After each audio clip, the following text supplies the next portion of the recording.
coming up. It's another change at the top of Serie A as Napoli come undone away at Bologna. Elsewhere, Chelsea. Will their run ever end as they lose at home to Bournemouth? And it's MLS Cup Final day. Will it be the Timbers or the Crew with the silverware?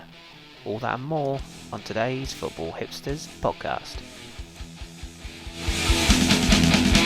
All right. Hello and welcome to the Football Hipsters podcast. It's that time again. Time doesn't half fly, but we are back with you to talk all things football as always. My name is Kris. I am your host, and tonight I am joined by firstly Drew. Good evening to you, Drew. Good evening, guys. I am also joined by Tom. Good evening, Tom. Good evening. And finally joined by John. Good evening, John. Evening, Kris. And obviously we give a shout to our absent colleagues, Jake and Danny, who are not with us this week, but I'm sure we'll be back at some point soon. Right, so we've got loads to get through this week, so let's get straight on with it, and we will start, as always, with the mighty 90. Right, this week we're going to start with you, John. So if we can find out what's been going on, I think it's been quite a fun week for you. So yeah, I don't want to ruin it. No, of course. So I shall put my clock up and we will get underway. Your time begins now. Right, well, I'm sorry, Drew, I'm going to steal a bit of your thunder from your section, but there was quite a big game this weekend for Gladbach. They were hosting Bayern Munich. Obviously, lots of pressure on them. There was lots of expectancy on whether they could keep the streak going or not. Bayern Munich obviously just not lost a game in the league, and unbelievably, we actually managed to keep the streak going. And not only did we just not get a draw, we actually got a win. We beat Bayern Munich 3-1. Unbelievable game. First half went probably the way I expected, in the fact that Bayern Munich had most of the ball, were pressing a lot. Jan Sommer was called into some amazing saves. A few tactical changes to the team this week as well. Andre Schubert changed it to a back three, putting a youngster, Nico Elvedi, in defence, 19 years old, his first start in the Bundesliga. But second half, quickly changed tack. We went from being really deep defending and just going into attack, really put all the pressure on Bayern Munich, and they just didn't expect the switch to come so quickly. We scored 3 quick goals, probably the best of the bunch from Oscar Wendt, the first one, from the left-back of all people. Just amazing performance from the team. Bayern did score a goal later on, got one back from returning Frank Ribery. But just really, really encouraging. It kind of makes you wonder how good our season could have been had Schubert been in charge from the start, because those 5-game losses at the start of the season really put any hope to us coming in the top 2. But just amazing performance. But I don't want to ruin it too much. I'll let Drew talk about that later. And that's your time. Good stuff. Thank you. Yes, we will indeed, of course, come on to that in more depth later on. So don't worry, we won't brush it under the carpet. Good stuff. So also should say, Drew, you called it. So yeah, well done. Last week, Drew did indeed say in this very parish that if there was ever going to be a time that it would happen, this would be one. So good shout. Right then, Tom, over to you. Talking all things Austrian, and your time begins now. Okay, if you might notice that I'm talking slightly slower because I have to cover a 0-0 draw. So 90 seconds is going to be fun. Mattersburg, we expected to go there and win because it would have taken us top. Obviously, the sacking of the manager Ziedler the week prior meant that the second man in charge, Lecter, came in, or Lecture, however you want to pronounce it. Made a lot of changes. He, Chang Huang, Lima, Amino came in. Keita hit the post twice. That was pretty much the best of what happened during the match, really. Neither team really took the incentive to win. We had 63% possession, 11 shots, and they had 3, so you really can see you dominated the match. The result of that means that we now sit in second. We're a point behind the leaders, Austria Wien, who are top, and they actually lost in the week to Wolfsberger. Rapid Wien are now level with us, also on 34 points. And they beat SV Ried 2-1. Next week is the big one before the big break comes up. We play Rapid Wien, who are level with us, so it really is must win. There isn't much word on who is going to come in to replace Ziedler, but it will certainly be interesting. Lots of names in the pan, as you'll find out with the interview I did with Tim Armitage, which will be cut up pretty soon. So, yeah. Good stuff. Good stuff. No problem at all. Thank you, Tom. It was only 2 seconds short. I don't know how I did that, honestly. You did well to get through that. Good stuff. Right then, Drew, you're up next, and let's find out what happened in Holland this week. And your time begins now. Giovanni Van Bronckhorst's men continue to roll as they ran out 3-0 winners at the Hoop Stadium against upstart side Heracles Almelo. The attacking trio of El Elia, Michel Kramer, and Dirk Kuyt continue to shine as all three players from the back of the net. Elia opened the scoring on 31 minutes, but it would remain 0-0 until Kuyt doubled the lead on 83, and Kramer put it to bed in the 90th. From a number standpoint, Feyenoord were pretty dominant in all of the areas, and from an actual playing standpoint, Heracles didn't really put their best foot forward despite playing well throughout the season, though they're in a bit of patchy form at the moment. They're winless in their last 4 fixtures, but they still remain 4th. Van Bronckhorst keeps putting faith in the current 11, so it remained unchanged. Still using 4-3-3. Simon Gustafsson and Terence Kongolo were the other stand-up performers, apart from the front three that I mentioned before. At the moment, it has to be known that our left side of the pitch is actually doing quite well. So it's Terence Kongolo usually slots in on the left, Simon Gustafsson to the left of the midfield triangle, and then Elia on that side as well. Probably the most potent attacking left side in the league at the moment. We're sitting second, 3 behind Ajax, point ahead of PSV. Kuyt is second in league in goals on 12. Karsdorp and Gustafsson are both in the top 5 in league assists, and up next is a trip to 5th place Groningen on Saturday. So they have not lost since their 5-0 away loss to Vitesse Arnhem in October. So it's going to be tricky, but all things are good. Good stuff. Good stuff. Thank you very much. Bang on time. Super. I watched a bit of that game, actually. There was quite an ugly sending off at the end, isn't there, as well? Indeed there was. Good fun. All good fun. Right. Okay. Just me to go then. So I shall whack up the old stopwatch. Okay. And time begins now. So this weekend, Lorient played Toulouse. I should say they drew 0-0 in the week with Nice, despite me saying that would be a game full of goals and 2 of Europe's great entertaining sides. Yeah, 0-0, less said the better. But this weekend, as a trip to Toulouse, they won by 3-2 in the Stade Municipal. 14,354 watched it. Kana and Biek scored the first goal for Toulouse to put them 1 up, flick on from a corner, and he finished at the back post. But it was equalised by Benjamin Janot, who got his first goal in 47 minutes after a Barthelme cross from the left. And within 12 seconds, he got his second goal. Straight from the restart, the ball was intercepted from kick-off by Mesloub, who slipped through Janot, who took his chance from Touad Diaz to ping 1 goalwards and put Lorient 2-1 in front. Wissam Ben Yedder equalised, though, for Toulouse after Braithwaite drew out Lecomte from his goal and sort of tight angle finished it for 2-2 on 59. And then sub Benjamin Makanju's excellent work was finished off by Mesloub just inside the box, round about the penalty spot to make it 3-2 to Lorient after 76 minutes. So yet another victory for Lorient, which now leads them 7th in Liga on 25 points. More on this game a little bit later, of course. But their next game is going to be a test because they're playing Lille away from home, and they're now 12th, and they've won their last 2 games under their new manager. But things continuing to roll for Lorient. They continue to score goals. They continue to be enjoyable to watch. So there you go. Good stuff. Right. Okay. Let's move things on then. Obviously, as always, if you have any questions for our relevant Hipsters clubs, just drop us a tweet and we'll endeavour to answer them for you. Right then, let's move things on and let's start, as always, with the world of football.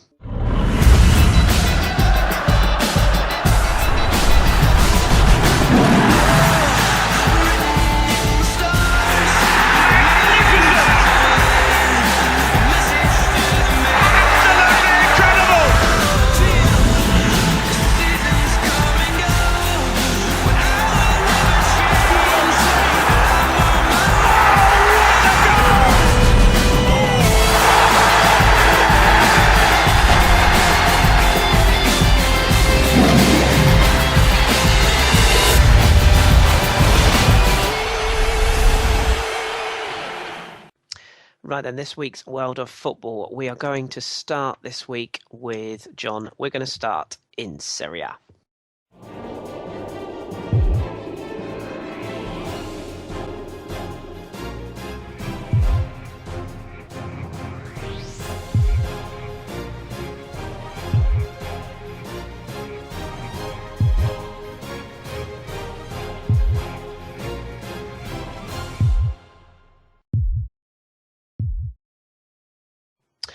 Okay then. So, John, the first game I want to talk to you about this weekend, the champions, they are starting to roll. I think it's fair to say they had a trip to Lazio on Friday evening.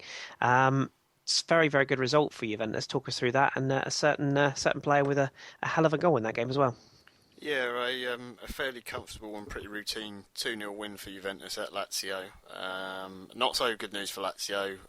They've been pretty disappointing. They haven't won for quite a few games now, but they weren't.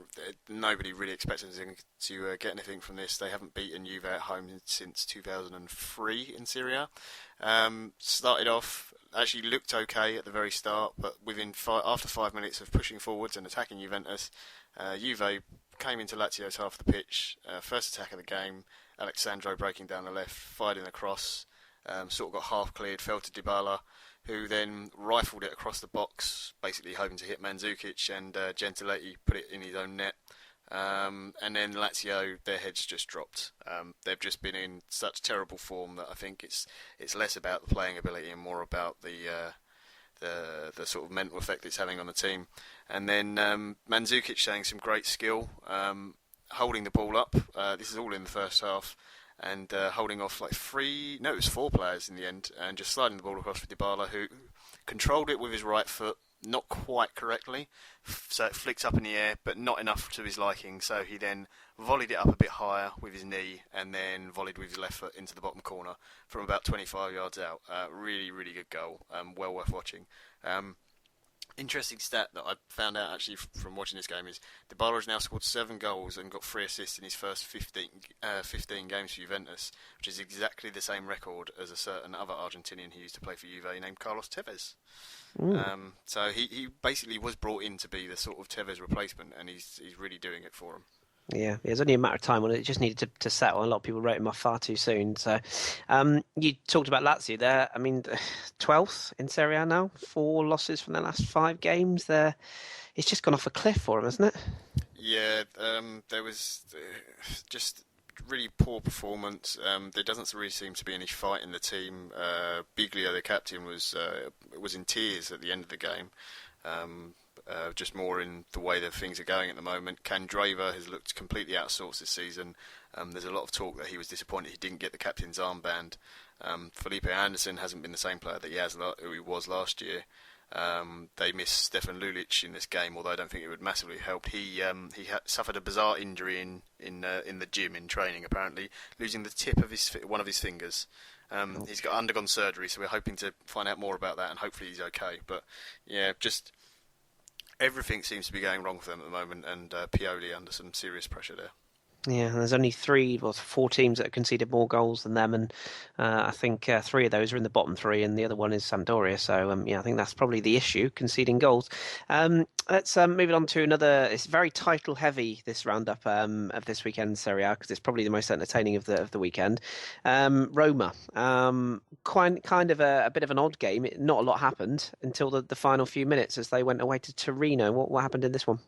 Yeah, finished 1-1, and it really was not much of a game, to be honest. Szczesny came back into the side, and more importantly for Roma, Gervinho was back, who they've really missed. And Torino actually started off the better team, forcing Szczesny into some very good saves. But unfortunately for Roma, after 25 minutes, Gervinho pulled up and limped off injured yet again, which really is hurting them at the moment. They're really lacking that pace, especially with Mo Salah, who's still out injured. But then after that, they just didn't look like the team that started the season. There was arguing amongst players, Florenzi notably, there you go, got my plug-in for him, arguing with a few of his teammates. But, they got a bit of luck near the end. Pjanic taking a free kick was putting it more into an area than anything else, and Dzeko mistimed his run and actually didn't get his head on it. And Torino's goalkeeper thought that Dzeko was going to get it, so it went one way and the ball just sailed into the net without anyone touching. So Pjanic got his 7th goal of the season in Serie A, which is his highest ever total. But then right at the end, Roma, as they are like to do at the moment, just shot themselves in the foot. Manolas bringing down the young striker Belletti, who we spoke about last week, in the box, and a slightly strangely dyed blonde hair, very bleach bright blonde, Maxi Lopez stepped up to score the penalty and finished 1-1. Yeah, that's it. And Rudy Garcia, watch, he's still there at time of recording. For how long is Yes, anyone's yeah. guess? Yeah, I'm sure we're going to end up saying that after every game, regardless of the result, to be yeah, honest, until the pretty end of the much. season. Yeah, pretty much. And as far as we know, Ashley Cole is still there as well, apparently. Um, Allegedly. Allegedly, yeah, cleaning boots. Let's move on to Sunday then. A match I actually watched the full 90 of, and it was probably the highlight of the weekend. Bologna 3, Napoli 2. Napoli unbeaten in all competitions in 18 games. Who saw this coming? I certainly didn't. Yeah, I had it down. Well, I had it down as a Napoli win, not an easy one because Bologna have definitely improved since Donadoni has taken over. But just really weird. Just Napoli just sleeping at the back. First goal just came from a big long ball, and Destro just eased Raul Albiol off the shoulder, charged him basically out of the way, ran onto it, and a good finish. A player who was much talked about and hyped, and sort of has now ended up at Bologna and kind of was the forgotten man. Got the early goal. And then another goal conceded, this time to Rossettini, just a free header in the box, gives it 2-0 to Bologna. And Napoli were just all over the place. For a team that, as exciting as they are going forward, the one thing they have been is very consistent at the back this season. And they were making far too many errors. And then another error from Hamsik this time. Just Destro pounced on that and got his second of the game. And a late comeback from Napoli in the end. Higuain, unsurprisingly, scoring two goals, and the first one with a nice assist from Insigne as always. The second goal, actually, in particular, was a very, very good goal. A nice dummy on the defender to get it through his legs, and a good finish. But they had their chances, Napoli, and they could have scored more goals. They hit the post a couple of times, and Higuain did miss a sitter, what you would call a sitter for him anyway, from sort of 10 yards out. But Bologna just really improved under Donadoni, and a great result. And Napoli obviously very disappointed, the fact that they didn't get anything out of the game, but I don't think it's going to dent their season too much. Just a No. blip. Yeah, just a blip. Yeah, Pepe Reina dropping a few awkward moments in that as well, particularly for the second Destro goal was a real error. I thought he went down and just kind of bobbled past him. It was a poor piece of goalkeeping, but yeah, big result for Bologna that, and just continues to show how exciting this Serie A race is. And looking at one of the other contenders, that's moving on to Fiorentina, who also played on the Sunday later on that day. They were playing Udinese at home. How did that one go? Yeah, again, not a really surprising result. Fiorentina running out 3-0 winners. Udinese have been very poor this season, but it was important for Fiorentina in terms of keeping themselves in the title race and up there, and also the fact that Napoli had played earlier in the day and lost. It was a nice chance to leapfrog them. Goals from Bajai, the captain Rodriguez, and an Ilicic penalty, the 3 goals there. It was a good response as well because although they were... they are up there in the title race. They had drawn their last 3 games, so they needed a bit of a turnaround. Playing Udinese at the moment is the perfect team to get that. Yeah, absolutely. And moving on to a team that are probably just on the edge of the title picture, probably not realistically likely to win it. Well, at least, who knows. But Milan, they went away. I think it's the first time ever in British broadcasting history that lowly Carpi have been on television. And it was a 0-0 draw, but it wasn't the worst of games, was it? I think Carpi were very brave to hang on late on. Milan really threw the kitchen sink at them, didn't they? Yeah, it was a really good game for a 0-0. First half was very even. Carpi had just as many chances as Milan did, both keepers making good saves. But then second half, as you would expect, excuse me, Milan really dominated the second half and put all the pressure on Carpi. And their keeper is actually on loan from Inter Milan, which really wound up the Milan fans because Carpi's goalkeeper Belic just made some amazing saves at the end. I think there was 3 in succession. A sort of triple save from a goalmouth scramble right near the end of the game. But yeah, it's nice for a team that small to get on TV, and to be playing Milan, and that's going to go down as one of the best sort of results in their history. They're amazing. They've had 3 promotions within the last 6 seasons, which is quite amazing for a team. They actually play in their rivals, their very bitter rivals, Modena Stadium, because their own stadium only holds 4,000 people. So that's where they had to invite Milan to. You could fit the entire population of Carpi inside the San Siro and still have room for more fans. So that just shows how small a team they are. It really impressive performance for them. Yeah, absolutely. Another one that I watched. It was real sort of all hands to the pump. That save from Belic towards the end, last 5 minutes was, and that really was a cracking save, wasn't it? Sort of low down. Although I'm not quite sure how Luis Adriano didn't get 2 penalties in that game because he was pretty much assaulted twice. But we won't talk about that. Cheer on the underdog. Cheer on the underdog, absolutely. Give us a quick run through of how the other teams got on and where that leaves the tables for us. Yeah, sure. Atalanta continued their impressive home form with a nice 3-0 win over Palermo. Chievo won 2-0 away at Frosinone despite a red card for Simone Pepe. Inter won 1-0 yet again, unsurprisingly, at home to Genoa. Samp lost against Sassuolo. 3-1 at the Maratti. Really bad start to Montella's reign there at Sampdoria. He could be out the door before he's even walked in. And sadly, poor old Verona lost again, this time against Empoli, although it was a much better performance from Verona, so possibly at least they are looking slightly better. Just to look at the table quickly, that means Inter are now top on 33, Fiorentina second on 32, Napoli third on 31, and Roma fourth on 28, Juventus back in fifth on 27, so just 6 points separating the top 5. Really exciting. Down at the bottom, Verona not really out of it yet, but 6 points. Carpi on 10, Frosinone on 14, Palermo on 15, Genoa, Bologna, and Samp all on 16. So there's still, Verona have got a chance of getting out of there.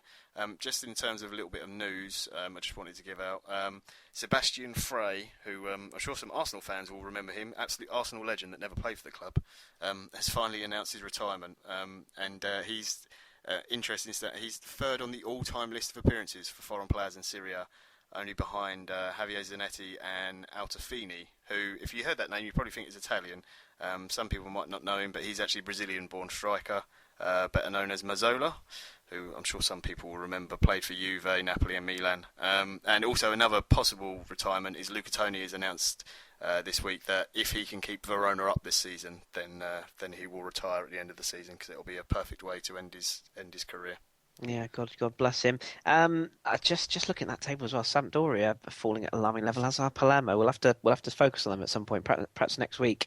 Yep. Give us one game to look out for this week's coming round of fixtures. Yeah, there's quite a few good games, but the real biggie is Juve Fiorentina. I know that neither of those are the top team as such, but it's a real indication if Juventus win that, and then I mean they're in the title race anyway, but that really will put the fear in all the other teams behind them, because I mean they're starting to look like the easiest way to describe it is if you're a Premier League fan, how Man United used to be when they come to your ground. You just always expected to lose. Basically, they're getting that kind of aura around them again. Yeah. So if they get a win there and a decent, like a good win, then I'm sure everyone else in Serie A will take note. Yeah, that's on Sunday I think it's on UK TV over here. So that's the evening game, yeah. We're going to have a clash of what to watch when you get to Liga, and I'll tell you that. But that is indeed on BT Sport. So good stuff. Okay, I know we've got a couple of Serie A questions, so I'll be back to you in the question segment. So thank you very much, John. Right, let's take a trip now to sunny Spain, shall we? See what's going on in La Liga.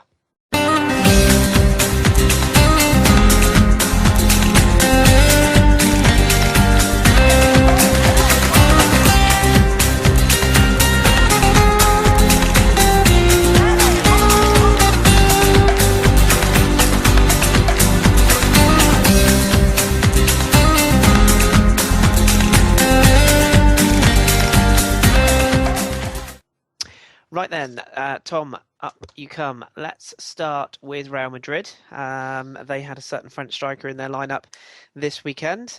He managed to grab 2, didn't he? How did they get on against Getafe?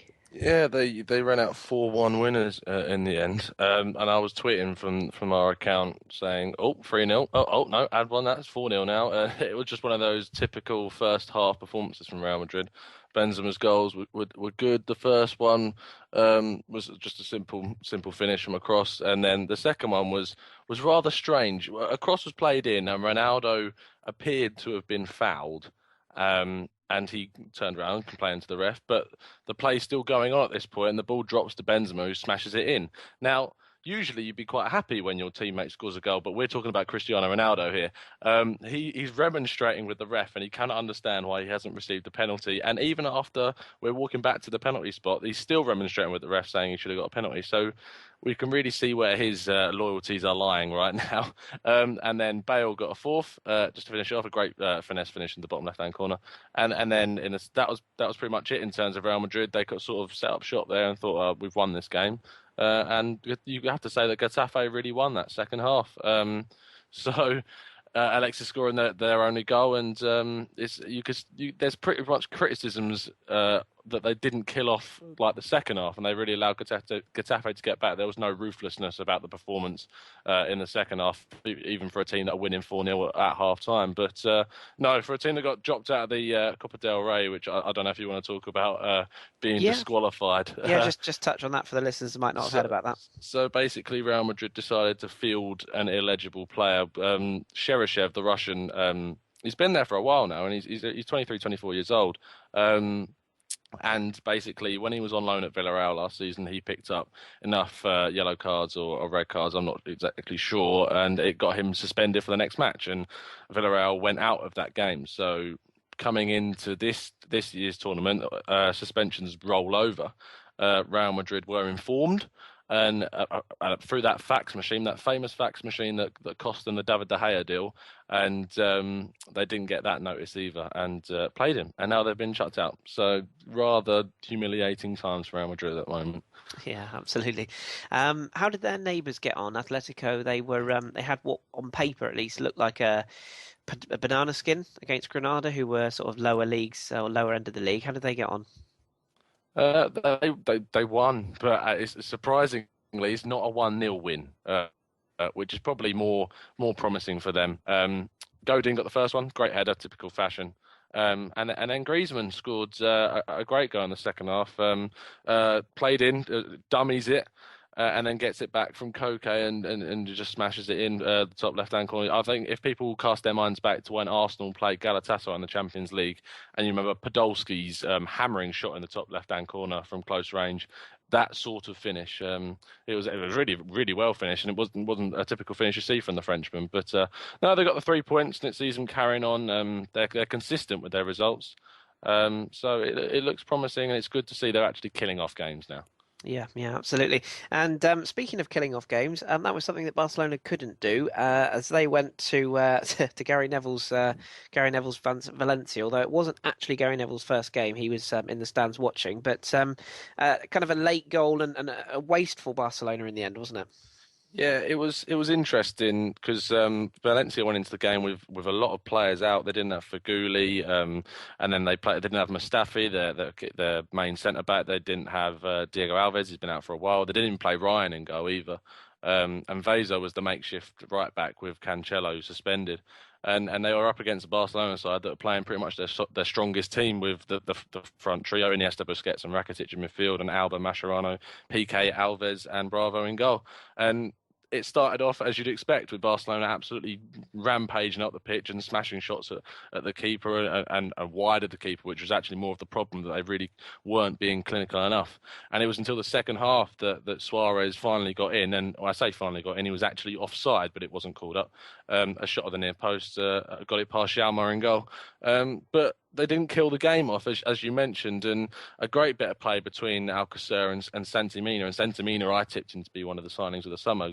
Did well at Celta Vigo last season, youngster, really promising, and he slammed it into the top right-hand corner past Bravo. And that was pretty much it. So it's really what you're seeing for when a team changes management. You normally do see a reaction, and that's definitely what we got here. And Gary Neville, I'm sure, will be very, very pleased with how the team performed. Yeah, absolutely. And we will be, of course, covering Gary Neville's first game in charge of Valencia when they play Ghent on the Satchel on Thursday. So we'll keep an eye on that one. Yes. And that touch, or the centre-forward play from Alcacer was superb in that layoff. Really, really was. What about Real Sociedad? Obviously, it seems like all people in England don't really care anymore because David Moyes isn't managing them, so no one seems to ask. But they had a tricky-looking game away at Eibar. Came from behind to win that one, didn't they? Yeah, Ibar continued their good form and especially being the surprise package of the season. Baston scored in the 4th minute. It was a cross and a close range finish. But Sociedad got on turns very, very quickly in the 10th minute. Agarecha, who's been their best player this season, really outshone the likes of Carlos Vela, who hasn't really stepped up for them this year. He got a low bottom left-hand corner finish. Great finish, actually, just from outside the box. Straight arrowed along the floor into the bottom left-hand corner, as I said. And then Ibar peppered them, and Sociedad had their number of chances as well. It was a game that either team could have taken, and eventually Sociedad were able to nick it in the 90th minute. Really fortunate opening for Agarecha to get a brace in the game, open goal, just a little bit of tippy-tappy in the box, and it just fortunately landed at his feet, and he got the goal. So Sociedad get the 3 points, and you have to say it's a really, really well fought and well needed 3 points for Sociedad. Absolutely, certainly was with their current form. And then a final game to sort of highlight, an ex-Roma and Sassuolo centre forward, young Paraguayan coming to the fore for Sporting Gijón on Sunday. What happened there? Yep, Sporting Gijón ran out 3-1 winners. Sanabria was really the star of the show. Great player, really what an instinctive striker needs to be, and the youngster got his first goal. It was pretty fortunate, actually. He was just in the right place at the right time. The shot came in, the keeper parried it, and Sanabria was there just to tuck it in. They didn't really hold on to that lead, and they were peppered by Las Palmas, and eventually El Zar equalised. A great finish from across that came in, a little touch. If you remonstrate back to the goal that Ronaldo scored for Real Madrid when Beckham swings that amazing ball in, this wasn't as far out, but it was certainly that sort of esque sort of cross, and the little tap to get it into the bottom right hand corner was well finished. And then it was a Sanabria show after that, scoring a header from a cross, and then his third one was an instinctive finish again from a cross. So it was a game of crossing, shall we say? But Sporting Gijón ran out 3-1 winners, as I said, and those two are teams that really needed points, and it was Gijón that came out on top. Yes, indeed. They certainly didn't make donkeys of themselves. Sorry. Yes, absolutely. A very highly thought of young player when he was at Barcelona B. I think he started and he was linked with all sorts of teams and just didn't quite do it in Italy. And obviously he's having to work his way back up. So good to see him getting goals. Give us a roundup of the rest of the games and where the title race stands as well as the rest of the table. Yep, okay, so Deportivo, a team that we've got a question about later in the show, they drew 1-1 against Sevilla at home. Lucas Perez getting the first goal and Iborra equalising for Sevilla. Again, Sevilla struggling, getting weird results, bit bipolar, but hopefully they'll get a bit better. Athletic Bilbao, that was almost a bit of a slip there, they surprisingly drew 0-0 with bottom club Malaga. San Jose got sent off for a weird altercation in the centre of the field, completely pushing one of the Malaga players over and getting sent off for it. Really strange. Absolutely no need for it. The Real Betis match was a 1-1 draw with Celta Vigo. Another red card. Bongonda scored for Celta Vigo. A Nolito assist, of course. And then Johnny Castro decided to get himself sent off in the 48th minute. And that they held on until the 82nd minute, and then Molina got the equaliser for Betis. But for a team where Betis had 28 shots during the game, coming out with a point is probably more of a positive. Villarreal won 2-1 against Rayo Vallecano, coming from behind. Jozabed in the 41st minute getting the goal. Jozabed being the player who scored an own goal and a goal in Rayo Vallecano's match. The one before last, I believe it was. Bakambu got the equaliser in the 69th minute, and then the same player, Bakambu, getting the winner in the 86th minute. So Villarreal leaving it late, but ultimately getting the points. And finally, tonight's game, Espanyol drawing 1-1 against Levante. Levante took the lead in the 6th minute through Lama, and then Gerard, who came on for the injured Asensio. I need to get that clarified for the pronunciation, but really, really disappointing that he has to come off injured because he's definitely been their bright spark. So that left them 1-1. In terms of the table, Barcelona stay top on 34 points. Atletico moved to within 2 points from Barcelona drawing. Real chased Atletico 2 points behind.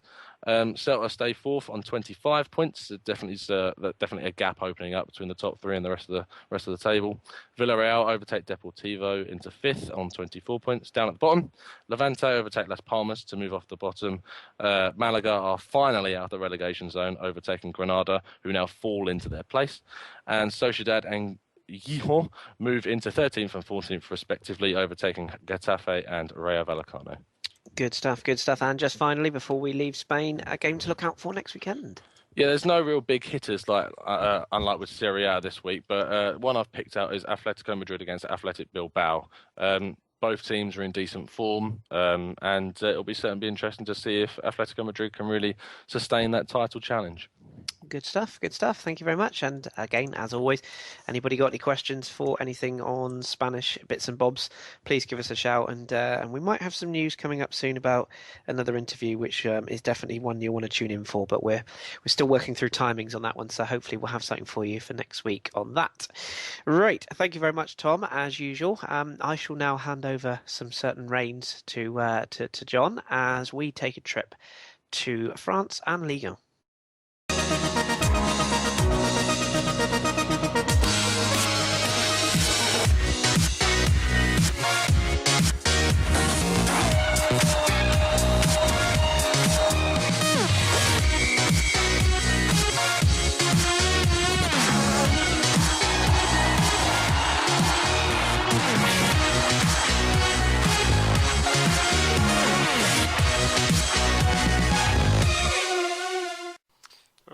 Okay, so I'm going to get the obvious one out of the way this week, Kris. Let me guess, did PSG win again?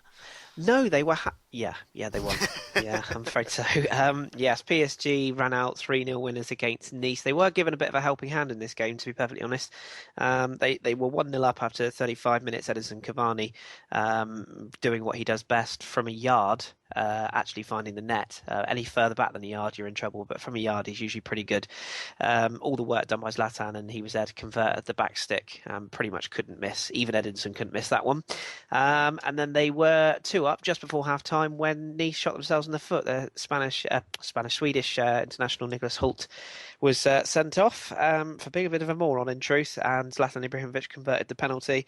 That was a minute before the break, and that pretty much killed off all the hopes that Nice had, despite being obviously one of the most informed sides in France. And then a second goal from Zlatan himself on 61 minutes made sure of the points in that game, which was quite noticeable as Zlatan was on the bench and was being sort of loudly accosted by the Nice fans, except one youngster was constantly shouting for his shirt. Zlatan very cautiously just called over one of the PSG minions, took off his shirt, handed it to him, and said, "Can you go and give it to the lad?" So it's quite a nice little touch.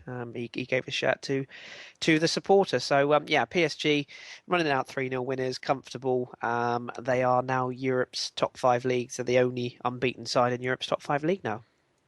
Yeah, just so far clear at the top of the table.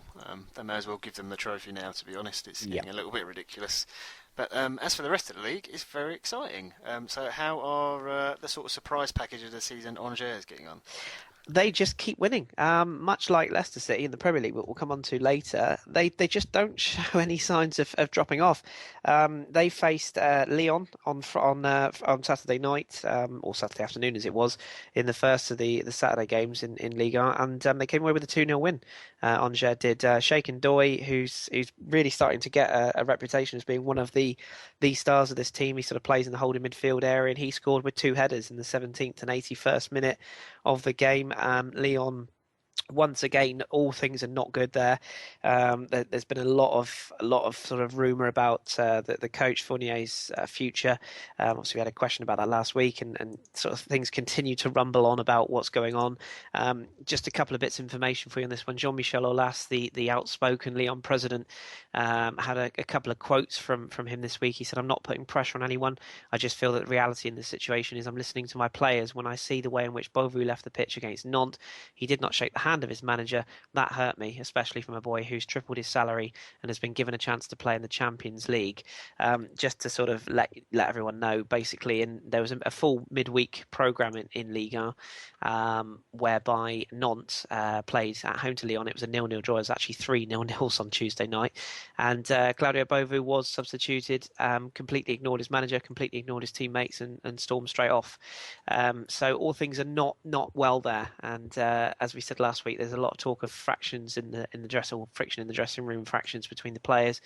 And Angers took full advantage of that, fully merited the result. Lyon had a couple of sort of close calls towards the end, but largely were outplayed, and Angers came away with a 2-0 win.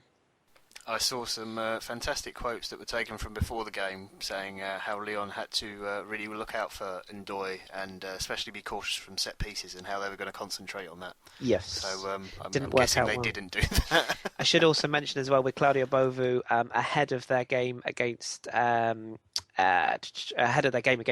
Actually, he was taken out the squad. When he sort of had his issue against Nantes, he was removed from the squad when they played Angers. So he wasn't in the squad. It remains to be seen whether he will be named in the party that travels to the Champions League game this week. But my suspicion is he probably won't be. Oh, not good times there.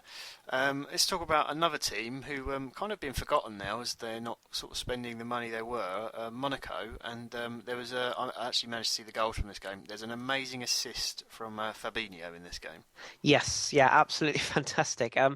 Unlikely assist, I think it's fair to say. But yeah, he's kind of playing the right back role in this Monaco side, or sometimes sort of slightly wide right defensive midfielder almost. It's a bit of a weird system they play, but essentially he is their right full back. And he provided an absolutely gorgeous assist. He just kind of picks it up on the right hand side and just runs and runs and runs and keeps going, gets to the edge of the box, comes inside two players, tricks inside the third, and then flicks it through for a waiting Lachina Traore, who people might vaguely remember just about from his Everton days last season, or indeed playing in Russia. But he got both goals, 72nd and 84th minute, and Monaco 2-0 up. There was a late consolation from a youngster, Romain, who's so young. In France, they don't actually give players names on their shirts if they're not first team regulars. They just have numbers on the shirts, and Julien Roman is one of those. He's only 19 years of age, sporting the 34 shirt. He popped up and smashed a pretty spectacular late goal, but it was too little too late, and Bastia fall again, whereas Monaco are very quietly creeping up the table. Yeah, very good result for them. Another team that's sort of been one of the sort of standout performers this season has been Caen. How did they get on against Lille? Well, Danny will be disappointed as a keen Caen follower. Try saying that when you've had a few. But they actually went down to Lille, and it's a bit of a spark of a revival from Lille. That's 2 wins in a week. Again, from the midweek games they played St Etienne, and Yassine Benzia scored an absolute worldie. Where he sort of let the ball come across come over his shoulder and volleyed it into the roof of the net for that winner. And then they went and won as well in Caen and away from home. They're not a side that scores a lot of goals, and if they are going to progress up the league, they're going to have to start scoring goals. But signs of life from Benzia, who's always had the talent. It's just a question of how much talent he's got. But he got both the goals in that victory, and I think that it's kind of a turning point, because everyone was sort of like, is Antonetti going to be the right guy? Is it going to work out well? Well, it started well. 2 up after 56 minutes. A late Andy Delort penalty. I say late Delort penalty on the 70th minute, and it seemed like game on. But Lille managed to barricade the goal and hung on for the 3 points. Yeah. Good result. And lastly, I know you talked about it briefly in your Mighty 90, but you just go back to that Toulouse-Lorient game. Just 5 goals in that game. Really exciting one to watch. Yeah, absolutely. Yeah, it was a really bizarre game, because Toulouse had shown signs of life. They won the last 2 games. They beat Nice 2-0 and beat Troyes 3-0. After which, I should say, Troyes actually got rid of their manager after the midweek games. Jean-Marc Furlan left the bottom side club, has yet to be replaced, so they have parted company, and Troyes, it appears, are doomed. But in light of that change, obviously sort of Toulouse coming into this game, you think kind of on a bit of a bounce with 2 straight wins. But Lorient, as much as I'm a little bit biased, they just took full advantage of poor defending from Toulouse again, and that crazy spell where they were 1-0 up, and that crazy sort of 2 goals in 12 seconds from Benjamin Jeannot. I say 12 seconds between the goals, from kick-off to ball hitting net.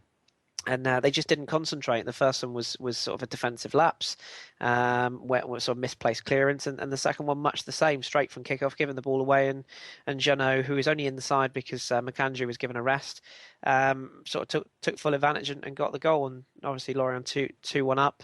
But when Ben Yedder got the equaliser, Toulouse were fairly on top of the game again, but once again shot themselves in the foot, poor marking, and allowed Mesloub to smash the winner. So a really good result for Lorient, and they're continuing to sort of knock on the door as to how high they could finish, and I, for one, hope that they might even be able to grab a Europa League spot. But Toulouse still in trouble, despite those 2 wins. They're now back in the mire. Yeah, to lose a great case of nominative determinism. See, Yes. I managed to say that word without completely messing it up. Very Amazing. much so. If you just want to give us a quick, brief roundup of the other week's results and the league as it stands now. Yes, I will do. I'll also give you three very, very quick, funny, or I say one of them, two of them very funny, and one other quick bit of information. But very quickly, the table, PSG have won the league, 45 points from 17 games, still unbeaten, 15 points clear of Angers in second. Caen remained third on 29. Monaco are up to fourth, quietly sneaking into those spots I thought they might do, 28 points. Lyon now down to fifth. They really are in free fall. And St Etienne up to sixth after their draw with Rennes last evening. And also from the bottom end, Troyes, their bottom, 6 points. Toulouse, 15 points, just above Bastia. Guingamp and Montpellier just above those. As far as the other results go, I mentioned obviously St Etienne Rennes last night, 1-1. Bordeaux finally got a win. Willy Sagnol easing the pressure there with a 1-0 win over Guingamp at home. Marseille drew with Montpellier. Ninga the Ninja getting both goals for Montpellier there. He's really starting to flourish. Question on him later. Ram drew with Troyes, so one extra point for Troyes, but really not enough at this stage. And good old Ganzalek Ajaccio, that team that are operating on just €350,000, which is quite an incredible story. That's their whole entire budget. And they just continue to surprise everyone. They're up to 15th. So that's where we stand as far as the other results go and the league table goes. Very quickly, just around Liga, some quite amusing comments from the Marseille president with regards to Riyad Mahrez for Leicester City. The Marseille president, Vincent Lebrun, who was quoted as saying, just a year ago, do you really think signing a Leicester City player can have a place at Marseille in this project of ours? In short, I order us to save time and remain professional. The probability that we take this opportunity is zero. Lebrun allegedly messaged Mahrez personally saying, I hope you don't take this badly, but I can't stand being taken for a fool. I'll leave you to work out who might be the fool in that situation now. And two other quick sort of amusing stories that caught my eye this week was Kevin Trapp has been, has been asked to comment publicly on whether he is or isn't having a relationship with the singer Rihanna. He politely decided to say, when there is news, I will inform you. So I think we can pretty much guess what's going on there. And finally, before we exit France, quite an amusing story developed from the sort of the Coupe de France this weekend. There was a match between US Concarneau, and they were playing at home to Voltigeur de Chateaubriand. And there was an incident towards the end of the game where the away side the home side were chasing the result down. And the ball broke. The goalkeeper was up for a corner, and with Voltigeur sort of pressing everyone forward, their goalkeeper Durand was caught upfield. Concarneau broke down the other end of the pitch, and a man by the name of Herman Corre escaped the goalkeeper and the defence and ran up to the line, got down on all fours and headed the ball over the line. It's fair to say the opposition didn't take that particularly well. In fact, there was a brawl. There was a red card for the reaction of one of the players, and basically everyone went radio rental. So if you remember being back in the playground when somebody used to do that to you and just take the mick out of you by getting down on all fours and heading it, well, yeah, that's now happened for real in the French Cup. So it's well worth looking up if you want to have a little giggle to yourself. Wow, that's just rude. And not only that, we've now turned into Heat Online with celebrity news. I know. Well, Amazing. I had to mention. Rihanna. To mention, didn't I? We've peaked. We've peaked, yeah, absolutely. If you just want to give us one game to watch for next week, and then I'll hand back over to you. Yes, no worries. The one game this week, as I said, we're going to have a viewing clash because on Sunday evening, again on BT Sport for UK viewers, PSG play at home to Lyon. It's a bit of a derby. It's usually sort of a good high-scoring game, and it's a game that Lyon, massive pressure on Fournier now, and I can't see PSG losing, but it might be worth a watch. So I'll let you stick choose. my neck out and predict a PSG win in that one. You might be right. Right, good stuff. So a slightly elongated version of France this week, but I had much to cover. So let's skip along now and give the Bundesliga a try.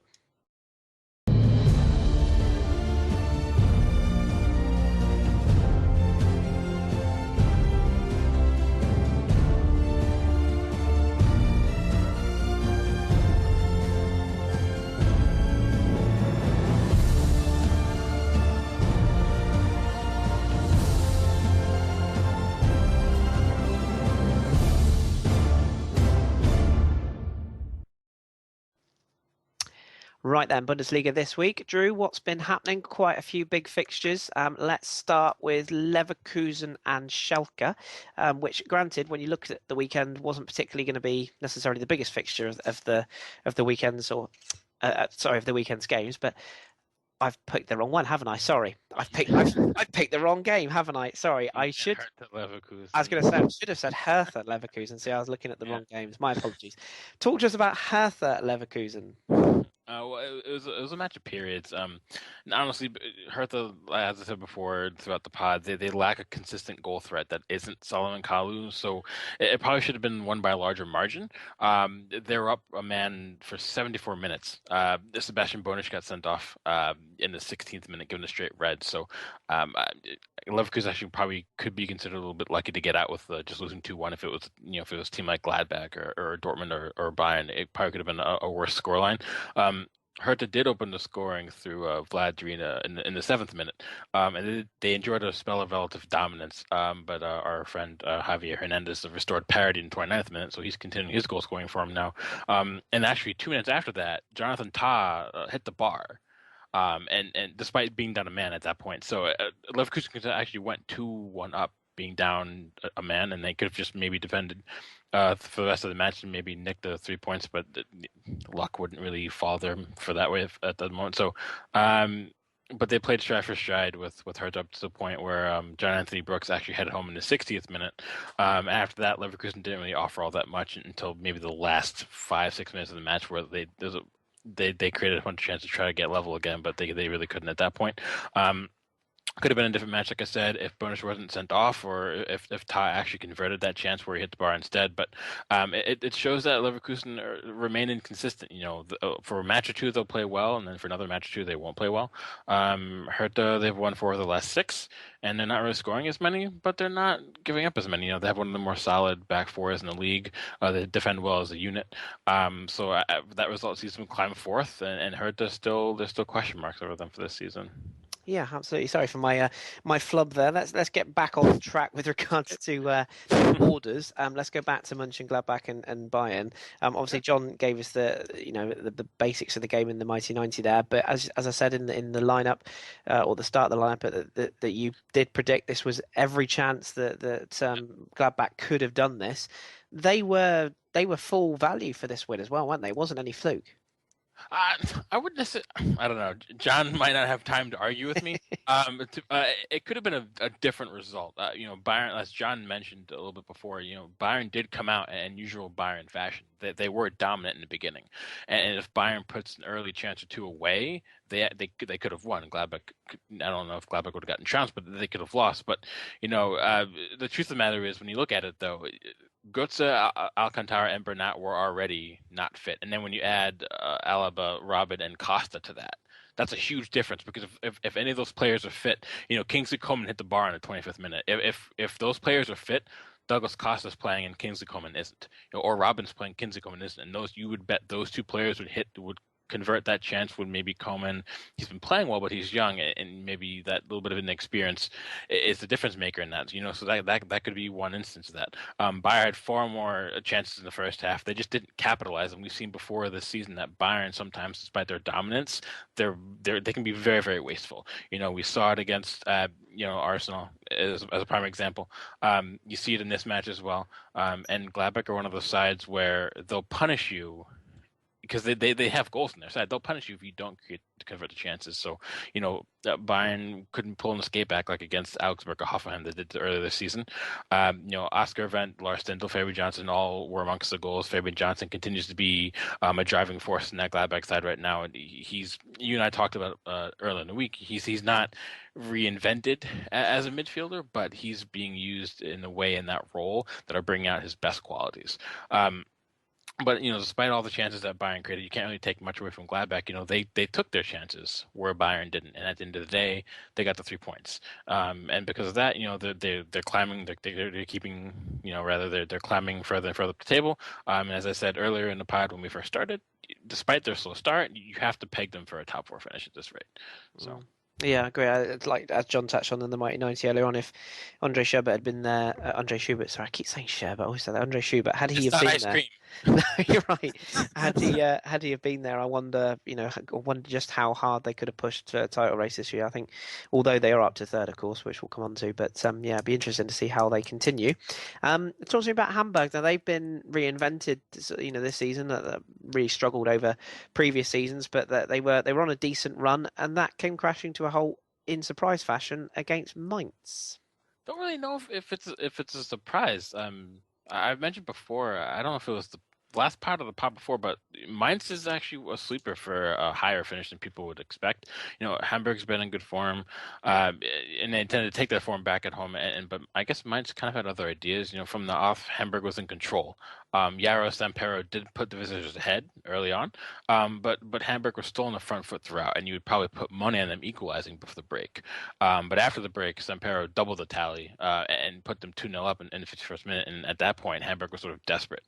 And then second half substitute Christian Clemens put the result beyond dispute in the 76th, so it sort of fell all apart. When you're down 1-0, you can still say, we were only down in 60 minutes. We have time to get that equalizer, but that early second half goal, I think we've seen certain instances from a certain club we adore in the past, where if you don't equalize, you give up that early second half goal, sometimes the wheels fall off the bus. So Hamburg's good form at the moment could potentially, have halted at the moment, but you don't really know. But it's worth pointing out that I've mentioned before that Yunus Mali and Yoshinori Muto have been so key for Mainz. But Muto was held quiet. Mali played well, but Sampero hasn't done well this season. But he's shown well this match, and so it's curious to find out to see if you can add him to Muto, Mali, and Pablo de Blasis. If those four start clicking together, not just the other mentioned three, then Mainz has yet another person in their attacking arsenal that would maybe give them those partnerships going forward that only the bigger clubs have, and that's definitely something in Mainz's arsenal they can hold for themselves. As for Hamburg, Louis Holby kept playing well in that Cazorla role that I mentioned to you last week. Nikolai Mueller played pretty well out on the right, but apart from those two, Hamburg definitely struggled to turn their dominance into actual substance, and I think that was the difference. Yeah, absolutely. And a late win for Dortmund away at Wolfsburg. I think a lot of people sort of saw goals in this game. There was only one in it until the very last few minutes. Bit of a crazy finish to this one, wasn't there? Yeah, despite two of the goals coming very, very late, it was actually action packed from start to finish. Dortmund actually hit the bar twice in the opening 4 minutes. Okay, Gundogan hit the bar on a free kick, and Sven Bender hit the bar from a header from a corner. Marco Reus opened the scoring on 32 minutes. I mean, it would have, but it was still back and forth despite that. Wolfsburg had more possession, and they honestly created more chances than Dortmund, honestly. They thought they earned a point through Ricardo Rodriguez. He converted his spot kick in the 91st. But Shinji Kagawa, very late, 1 minute later, seals all 3 points. But to be honest, I do feel Wolfsburg probably should feel hard done. They did, in fact, create more chances. They actually Henrik Mkhitaryan cleared one of their efforts off the line just 3 minutes after Royce opened the scoring. So again, it's one of those, could have been different. You never really know. But again, dominant play and possession doesn't automatically mean you're guaranteed the result.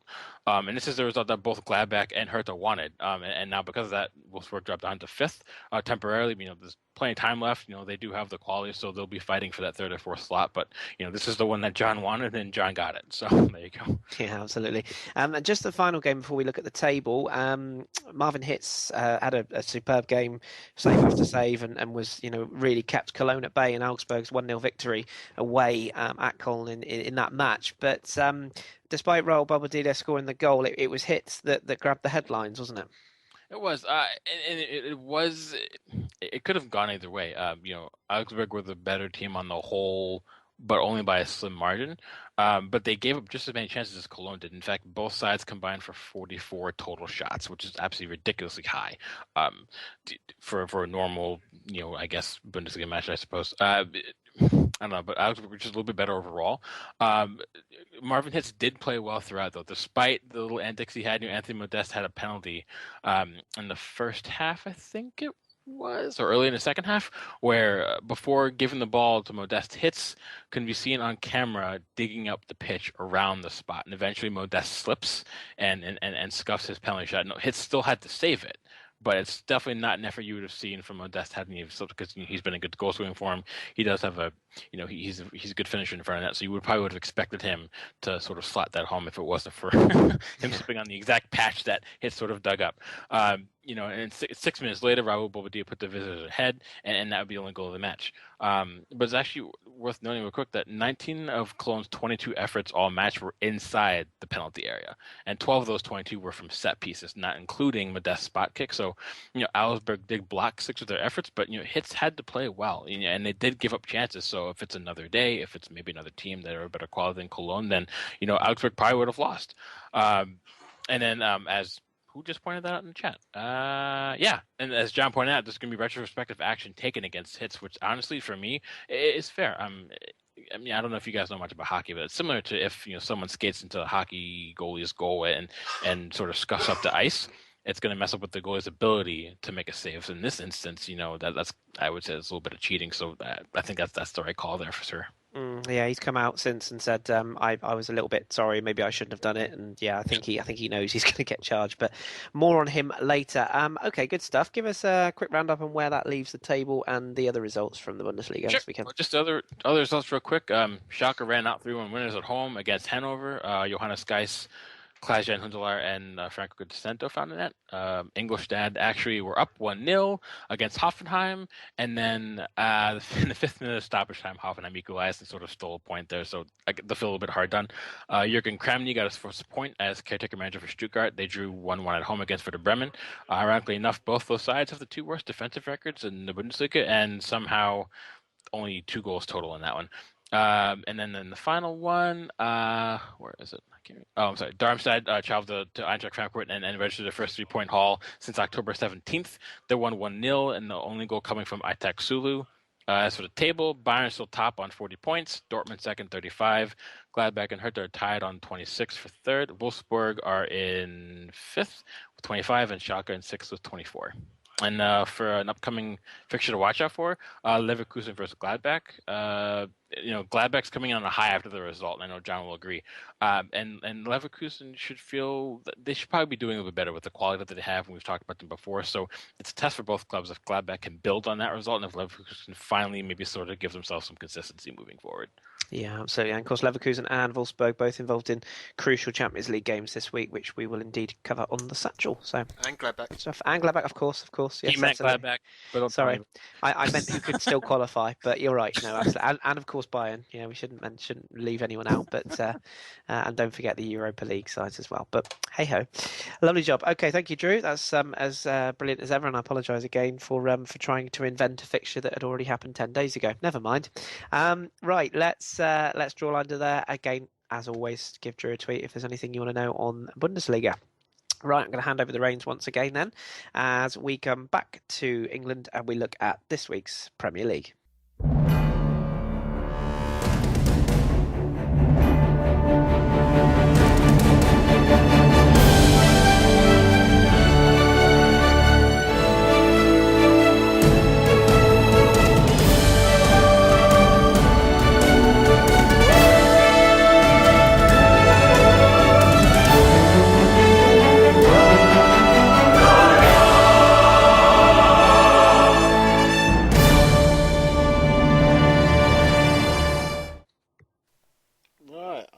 Hosting again. It's very exciting, all this being in charge for a bit. Kris, as Danny isn't here this week, you're in charge of the Premier League. You get double bubble this week, but we're not paying you extra. But arguably, not. It's difficult to argue that Gladbach Munich wasn't the game in Europe this week to watch. But another surprise result that could be just as big was Stoke's performance against Man City. It was just completely left field. I actually got woken up by a message from Drew, funnily enough, saying, holy, you know what, Stoke are 2-0 up against City. And I was like, really? So early on. So I tuned in and it was the Shaqiri show, really. Shaqiri and Bojan in particular. I know Arnautovic will get credit for the goals, but Stoke just proved that they are changing face. I know Pellegrini afterwards came out after the game and said that his squad wasn't big enough, which I find quite laughable, really. If only they had some money to buy players. But No, I think it just showed the doubts that people have about Manchester City's potential sort of longevity in the title race, that they don't necessarily turn it on for these sort of games. A couple of their star men just didn't perform, and when they do lack Company and Aguero and in some cases Yaya Toure as well, they just don't look the same side. And once again they were pretty poor. But take nothing away from Stoke, they turned up, they turned it on, and they fully merited the 3 points. Yeah, Stoke were fantastic to watch. I think I heard it described as a bootleg Barcelona. Yeah, Stoke alone, yeah. Yeah, a great way to do it. Yeah, Man City clearly not being able to do it on a cold, wet Saturday in Stoke. Next on, we'll go to Swansea at home to Leicester. Jamie Vardy's streak is sadly at an end, but they have another star, Leicester, so they needn't worry about goals. No, they have two other stars, in fact. One who will be going under the radar massively, who we'll come on to later. But yes, indeed, Riyad Mahrez was the star of the show on Saturday. Gary Monk's future as Swansea manager, as again at time of recording, he is still Swansea manager, but that's something that's probably going to be the focus this week, because I'm not sure he's going to survive this latest defeat. And Leicester just continue to go home and away, win games, and surprise everyone. I know I'm in the camp of saying that they can't win the Premier League, but the more weeks go on, 15 weeks gone now, you just start to wonder, can they achieve the unthinkable? And with a player like Mahrez, who obviously got the hat trick in this game and won the game for Leicester, it does make you wonder how many bigger clubs I should say, are going to be potentially looking at him in the future. I don't think Marseille will be one of them, as mentioned previously, but yeah, I mean their players are playing probably way above level, and they ran out 3-0 winners in this game, and it was pretty well merited. And Swansea, as I say, big problems for them. Yeah, absolutely. Gary Monk under some serious pressure. Off to one of our other promoted teams this season, Watford. Another side who probably weren't fancied and doing a lot better than everyone expected. Yeah, it was. I picked out this game really just to give Watford some credit. Kike Sanchez Flores, who Tom will be familiar with, has come in there and done a wonderful job. And he looks at home and he sounds at home. And although there was a lot of criticism about the Pozzo family that you'll know a lot about with the Udinese connections and the Granada connections, and about potentially thrusting players on managers and whatnot, but Flores has basically come out and said, no, I'm under no pressure to play these guys. They give me a list of the players that I might fancy, and I'm given some others, and it's my choice if I choose to use them. And I know a player that we've looked at sort of number of times in the past, the centre forward whose name completely escapes me now. Help me out if you can remember it. But the Igalo, Troy Deeney, Ibarbo is the one I'm thinking of. Ibarbo. Yes. Yeah, who we all tip for great things, and he's just he's not really played, and that's proof that although he was a player that was given to them, he hasn't been under pressure to necessarily play him. And as you mentioned there, Troy Deeney and Igalo, who are the goal scorers in this game, have formed a really good partnership. They look a goal threat. They've got a fairly decent defensive record. And for a team that's promoted, on the back of a team that was apparently going to be cannon fodder, 22 points in ninth place has got to be success. And Norwich will be disappointed after getting a point at home to Arsenal last week. You would have thought they'd have looked at this game and thought maybe we can build on it, but Watford were the better side and took the points. Yeah, I really like the look of Watford this season, and Igalo scoring in pretty much every league he's played in, really now. Yeah, really very impressive. I said Leicester as a promoted team. I got that completely wrong. Apologies, any Leicester fans listening. It's terrible of me. You're already in the Premier League last season. Now to a team that was promoted with Watford and Norwich this season, Bournemouth, who had a tough trip away to Chelsea. They did. It's struggling to know what to say about Chelsea at the moment. I mean, it's as the team that we all follow, we would probably take a lot of glee in this, but it sometimes is difficult to watch. And Chelsea just, I genuinely thought this is the ideal game for them. They're potentially turning the corner. They got a couple of good Champions League games. They had a very strong, if not particularly exciting performance away at Spurs last week, and you thought, yeah, they'll probably build on this. And there were some fairly big odds for Bournemouth to go to Chelsea and get anything. But a late Glenn Murray header after 82 minutes got them all of it, the whole 3 points. And Chelsea just look like a side that are just completely bereft of confidence right now. And then it's so strange to see. I can't think of any other league. Obviously, Juventus struggled at the start of the season with Serie A, but have turned it around. Mönchengladbach obviously struggling at the start of the season. They've turned it around. There's a lot of big sides that had struggles to starts of seasons, but then very quickly got into the groove and turned things around. And Chelsea they're just not showing any signs of that, and they're 14th in the table now. And if results go against them this next weekend, they could find themselves in the bottom three, which is just completely unthinkable. And too many of their top players are not performing. But you can't take anything away from Bournemouth. They've gone there with a game plan.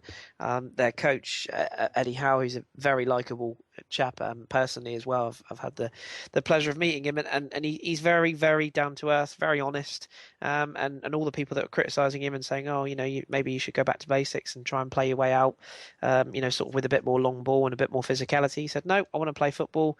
They played football and they won 1-0 at Stamford Bridge. So fair play to Eddie Howe and fair play to Bournemouth. They just continue to surprise people.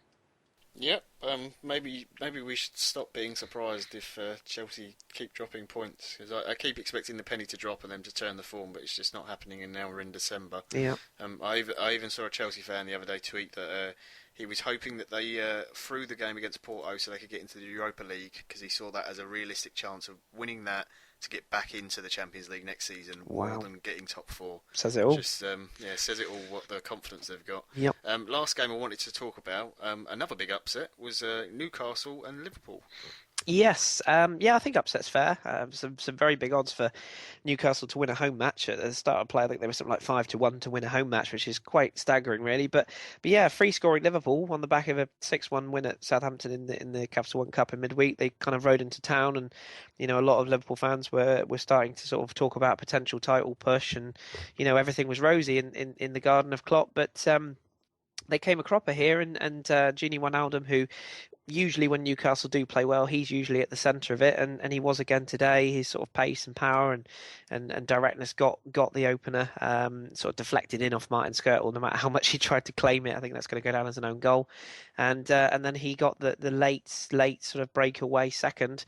I should say, in fairness, in sort of in balancing it up, Alberto Moreno's goal should have stood for Liverpool late on when he did beat the offside trap, and I'm not.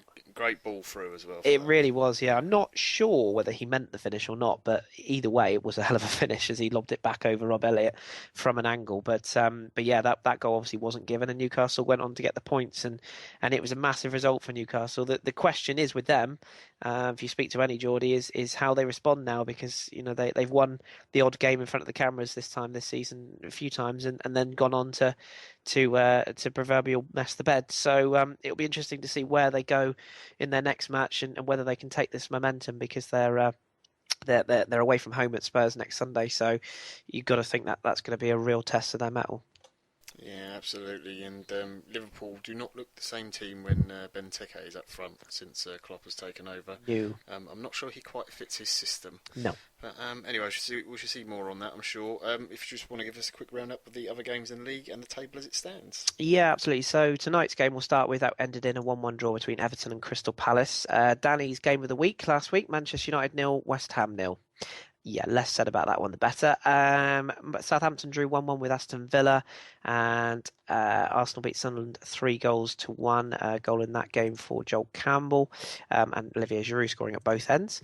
And West Brom, they got a 1-1 draw. They went behind at home to Spurs, Dele Alli scoring again, but James McLean's header got them a leveller, so they drew that one 1-1. So that leaves the table now. Leicester City top 32 points, Arsenal in second on 30 points, Manchester City 29, level with Manchester United on 29, third and fourth respectively. Spurs make up the top 5 on 26, with West Ham, Liverpool and Palace in 6th, 7th and 8th respectively.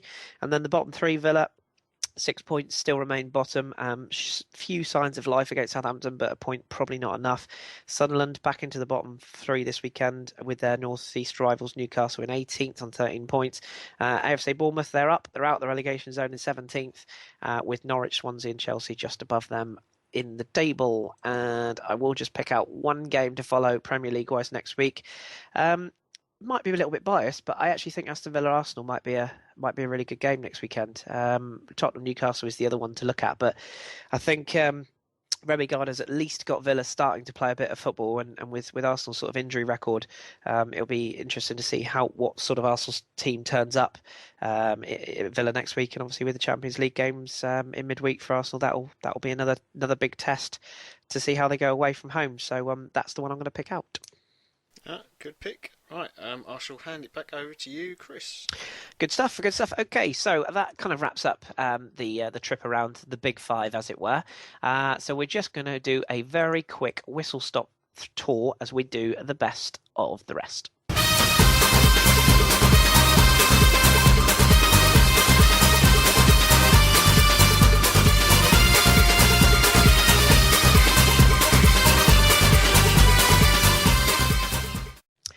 Right then, best of the rest. We're going to start, as we have done in recent weeks, with the MLS, which I'll rattle through quickly. It was the final of MLS Cup this weekend, and Danny's Portland Timbers came out winners by 2-1, and they were actually 2-0 up inside 7 minutes. Diego Valeri, who's very much the star of the Argentine, he robbed the goalkeeper Clark in goal of Columbus Crew, who of course were the home side, not forget. But Steve Clark, making an absolute ricket, tried to let the ball run across him, and Valeri tackled him into the net. They were 1-up in, I think it's about 24 seconds, and then Rodney Wallace, not the ex-Leeds man I should say, he got the diving header on 7 minutes after the ball was clearly out of play, really shouldn't have stood, but the linesman didn't give it. The cross came in, and Wallace headed in the second. Kai Kamara, who else was got the Columbus Crew back into the game with sort of a scrambled finish to make it 2-1. But it wasn't enough, and the Crew threw everything at the Timbers. But alas, it wasn't their day, and very much the hipsters' choice. Portland Timbers coming away with the spoils, and they are MLS champions this year. So there you go. That's how MLS finished up. And obviously, thank you to everyone that's followed this season. I think is it Nova Rock? I think one of our followers is a Timbers fan as well. Yes, so yeah. He'll be loving life, I'm sure, as MLS champions. Let's go across to you guys then. John, I'll start with you. Can you give us a quick update on how Serie B is going in Italy? Yeah, I'll just give you the table in Serie B. Crotone are top on 34 points, Cagliari on 33 and Bari on 32. Down at the bottom is Como on 10 points, Ascoli and Vitus Lanciano above them are both on 14. As for other teams in the league that anyone really might know of, I suppose Bari really are the biggest side. But Cesena are in 5th place on 27 points, who I'm sure lots of people remember. And if you go back to earlier in the season, in our pods where we did our players to look out for, Stefano Sensi of Cesena, who is still getting talked about as a possible move in January to a Premier League club, has got 2 goals so far for them this season, and is certainly been one of their best performers. Good stuff. Drew, let's come across to you. You're going to give us just a quick update on the Argentine playoffs, which are currently in session at the moment. Sure. Well, in the second leg of the Copa Libertadores qualifying playoff final, Independiente won 2-1 at home, but because they lost the first leg 2-0 to Racing Club, that means Racing Club seals the final spot, but Independiente still qualifies for the Copa Sudamerica because they made the playoff final. And speaking of the Copa Sudamerica, there was also the qualifying round, the finals for the qualifying round for that. Belgrano and Colón drew 1-1. Banfield won 3-2 away. Estudiantes won 4-0 and Lanús won 2-1 on the road. So those results see Belgrano, Banfield, Estudiantes, and Lanús all qualify for the second stage of the Copa Sudamerica, along with the aforementioned Independiente. Good stuff. Thank you very much. And Tom, finally to you, Spanish Segunda. How's that looking? Yeah, it's actually a bit surprising in the league if you think about the teams that went down, which were Cordoba, Elche, and Almeria from the Premier Liga. Almeria are doing awfully this season. They're sitting second bottom in 21st place, only being propped up by Athletic Bilbao's second string club. Cordoba, the other 17 that went down. Jesus, I'm having a mare here. Were first in the league at the moment. They have 30 points. They've won 9, drawn 3, lost 4. They're being backed up by Deportivo Alaves, who are certainly the most informed side in the league at the moment, winning their last 4 matches. A team you may also have heard of, Real Zaragoza. They're sitting in 3rd right now, and Osasuna and Gimnastic are 5th. So that's about it. I'll tell you the top scorer, which at the moment is Yuri of Ponferradina. and David Rodriguez is also on 9 goals as well. So, and I'll give you a lowdown on Mallorca because I know how much you love Mallorca. They are currently one place above the relegation zone.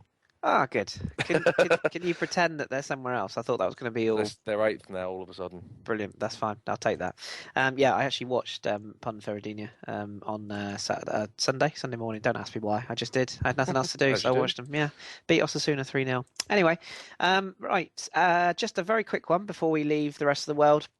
And I almost feel like we should have some kind of special segment for this, but a player to look out for who probably nobody's ever heard of. Write this name down. Alexander Zinchenko. He's an 18-year-old Ukrainian midfielder. Plays for Ufa in the Russian league. Scored a delicious diving header against Andrei Villas-Boas' Zenit St. Petersburg on Saturday. He's a left-sided, tricky little winger, and he looks really good. Tom, you'll know a lot about Konoplyanka. He's been compared to him, and I think this kid is a big talent. So there you go, just a little sidebar for you. But it does nicely segue into our next segment, which is the Hipster's Choice.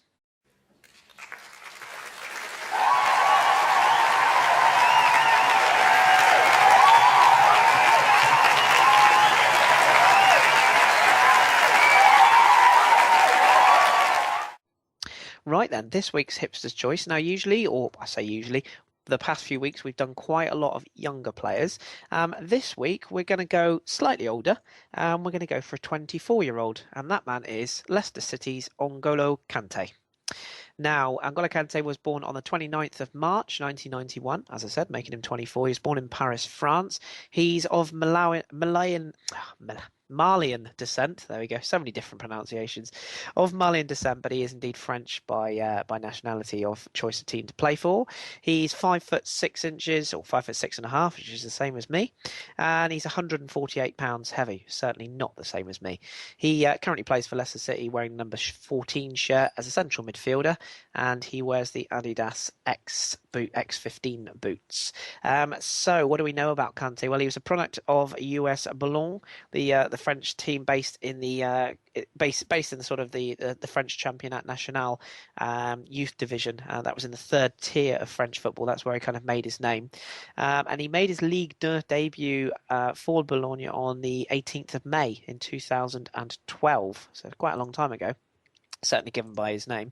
In 2013, he joined Ligue 2 side Caen. At the time, he was an integral part, playing 38 games in their successful 13-14 campaign, in which they finished third and they were promoted to Ligue 1, as we find them this season under their coach Patrice Garande.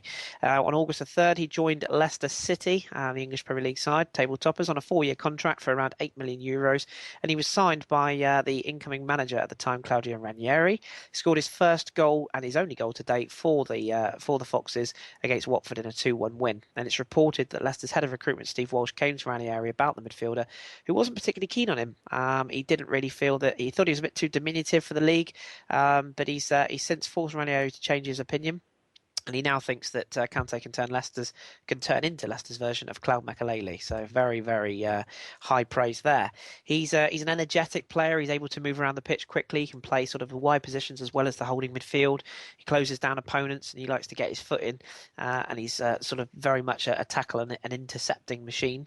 And on that line, he leads the Premier League in interceptions, averaging around 4.3 per game this season. He's ranked 6th in interceptions per game across Europe's top 5 leagues. That's quite a stat, by the way.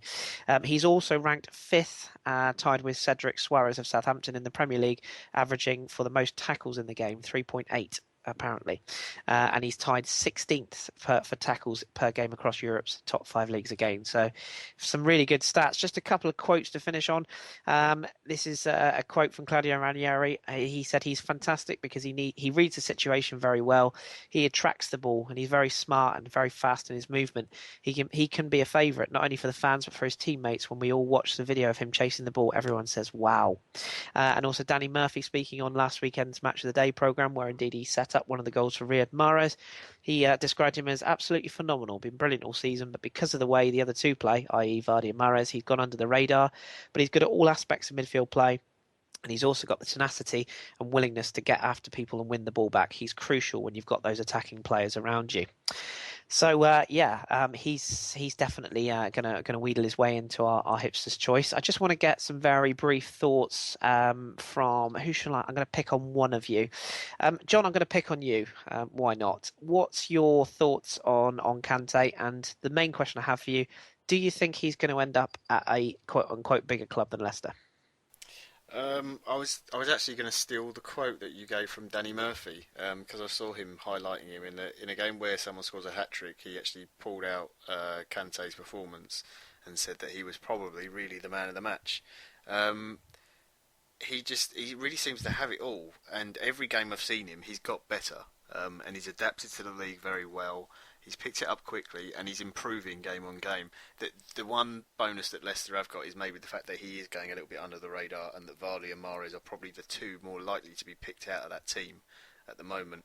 And weirdly, I actually think if they had to sell anyone, I don't think Leicester are actually financially in a position where they do have to sell anyone.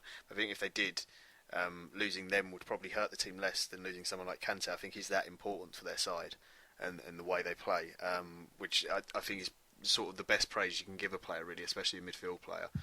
When you just go about and you do your job, but you're not exactly noticed. You know, you really have to concentrate on the player themselves because he just reads everything and picks everything up. And every time I've seen him perform, he's always the first one to intercept, and then he not only does he intercept, he then starts the attack as well, which is really important to the way Leicester play. So I think he's certainly good enough. If he can perform the way he is now for the rest of the season, then there probably will be some clubs locking. But I hope for Leicester's sake they manage to keep hold of him. Yeah, absolutely.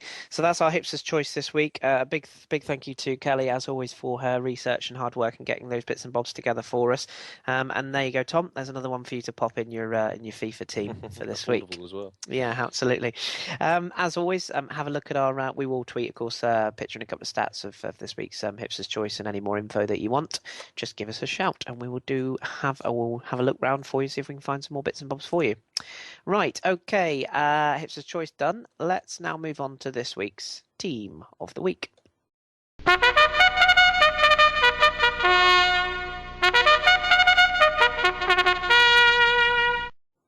Right, this week's team of the week, we're changing things up slightly. We're always evolving on this podcast. We are now going to make it essentially like a bit of a squad of the week. We're going to keep calling it team of the week, but we've added 7 subs because it's just so difficult to cram in just the 11 players because there's so many informed players around Europe. So that being said, let's cue the music, and this week's team of the week is thus. In goal, then, we have gone with Marvin Hitz, not just for his antics, but obviously he did save the penalty in that game against Cologne for Augsburg. Yes, the antics were a little bit naughty, but hey ho, we thought it was fun. It was very hipster, so we put him in. Fabinho of Monaco, the incredible individual skill that John mentioned previously for setting up Traore's first goal for Monaco. He makes it into the side in the right back area. Our centre-backs, we've gone with Winston Reid of West Ham, clean sheet, very good display at Old Trafford for his West Ham side, a 0-0 draw there, made vital tackles, was generally pretty damn good. Luca Rossettini for Bologna, scored the second from a header from a corner, very much an upset victory, and that gets him into the team. Oscar Wendt, one of John's favourites, Swedish left-back for Gladbach, superb throughout, getting up and down, also scored a brilliantly curled first goal for Mönchengladbach on the day in their 3-1 win against Bayern Munich. Shaken Doy makes up one of the midfield pairings, or the holding midfield pairing for Angers, scored both goals, both headers against Lyon in the upset victory, just brilliant all game and continues to impress. Gini Wijnaldum for Newcastle, he gets the attacking midfield berth for his goals, or goal depending on which way you look at it, against Liverpool. Work rate was outstanding and he really is one of their key performers if Newcastle are going to survive. And we just mentioned him, N'Golo Kante, he gets the other position in midfield. What haven't we already said? Just an amazing buy, assisted Mahrez's second goal and really had some vital interceptions and passes in the game as well. Xherdan Shaqiri gets the nod as one of our attacking 3 just ahead of Arnautovic. He set up both goals and was a constant menace in the game, despite Arnautovic getting the credit probably with the goals. We just felt that Shaqiri was the main man on the day, so he gets the nod. And opposite him, Riyad Mahrez, you couldn't really leave him out, could you? A hat-trick for Leicester, who stay top of the Premier League. Just outstanding, really taking his game to a new level. And up front, he's joined by Paulo Dybala, the Juventus man, setting up the first goal, I should say, with a cross, which was turned into his own net. And he scored a wonderful self-set on his second goal. So that moves us on to our 7 substitutes. Andreas Christensen is one of those, the Gladbach centre-back who's on loan from Chelsea, sort of youth. Has been found out a few times this season, but he raised his game, really stepped up against Bayern Munich in this particular match. Lorenzo Pellegrini, the Sassuolo midfielder, he ran the midfield and scored the third clinching goal as they beat Sampdoria 3-1 away from home. Very, very good game for him.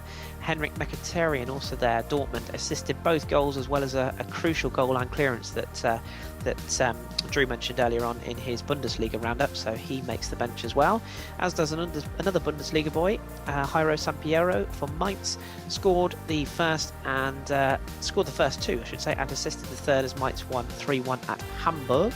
And Mattia Destro for Bologna scored 2 goals versus Napoli. Constant menace and certainly showing the form that got him linked with some very big clubs for last season when he was at Roma. He's vital to their attempts to stay up. Yacine Benzia at Lille scored 3 goals in a week, including a winner against St Etienne and both against Caen away. He makes the bench. And our final player is Antonio Sanabria from Liga Sporting Gijón, hitting a hat-trick in their victory over Las Palmas. And his goals are going to be vital if Gijón are going to stay up this season. So there you go. That is our team/squad of the week. As always, if you've got anybody that you think we should have had in, or if you don't agree with some of the selections we've made, drop us a tweet and we'll do our best to justify why we've picked them, or I will anyway. I'll just because I know we're going to get tweeted about this. First of all, that entire team should just be Gladbach because we did just beat the best team in the world in Bayern Munich. Naturally, I'm just going to say, and also fine. Pellegrini. Just a little quick side note. I just remembered he's now Serie A's youngest goal scorer of the season. Yes, 19. And a real talent, by the way. I really like the look of him. Actually, really good. Yeah, good little player. Stop interrupting now. No, that's fine. That's fine. Not a problem. In fact, if there's ever a time to interrupt, it will be now as we move into our final 2 segments, and the first of which is listeners' questions in the onion bag. Right, so listeners' questions, onion bag time. Now, we're conscious of time, so we're going to try and rattle through these as quickly as possible, gentlemen, if you will.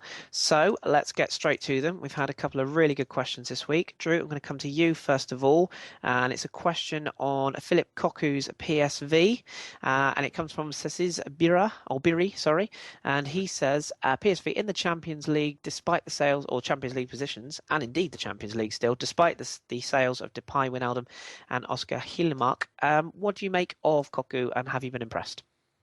They're not topping the table domestically, and they have a chance to make the next round in the Champions League. But honestly, I think what's important about him is that he understands the importance of continuity and stability in regards to how he's running his team. Losing Depay, Wijnaldum, and Hilmark could have been massive blows, but how he filled those voids is the key. He brought in Maxim Lestienne. He promoted Jurgen Locadia to a bigger role. He brought in David Proper from Vitesse Arnhem. All those players are really similar to their predecessors. So he's gone out and replaced key assets with players who are like for like, who fit in seamlessly into what he's trying to do tactically. And so he's kept the continuity of the shape of his team, the look of his team, and that's why he's been able to mask the key losses with players who replace them very well at the moment, and they keep their identity. Good stuff. And quick yes or no answer, are they going to make it through the Champions League to the next stages? I want to say yes, just because I like a good upset. So yeah, I'll peg them to make the next round. Good stuff. They are playing the unbeaten and haven't even conceded a point, have they, done at St. Petersburg? So that'll be an interesting one. Me and John will cover that on Thursday. John, let's come to you. I've got a question here from Kamo Aguna, and he wants to know, would a player like Granit Xhaka concede as many yellow and red cards if he played in the Premier League? I don't think so, because I think the Premier League is generally a bit more physical. Bundesliga is probably closest in terms of sort of physicality to the Premier League of the European leagues. And Xhaka does like to make a tackle.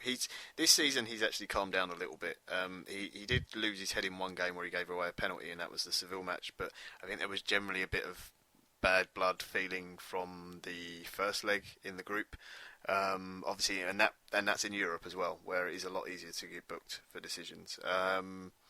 But I think generally his temperament has improved, and being in the Premier League, you're probably a little bit more flexible, and he could get away with things a little bit easier, perhaps. So I don't want to knock. I hate knocking referees, but I would say the Bundesliga refs, generally speaking, I mean, everyone can have a stinker, obviously, but I think the Bundesliga referees are a little bit better than the Premier League ones, so they could probably get away with it a bit more. Maybe not necessarily changing his style so much. Good stuff. And I should say at this point, Drew, you're quite right. PSV have CSK in Moscow, not St. Petersburg. I do apologise. It's Ghent that have St. Petersburg. So got me Russians and whatnot confused there. So my apologies. Right, Tom, question for you. This is from Thomas Shelley. He says, Deportivo La Coruña, are they going to be the side that breaks into this year's La Liga top four? I can certainly see why you might think they will. They're currently sitting sixth. They're only 3 points off fourth place Celta Vigo.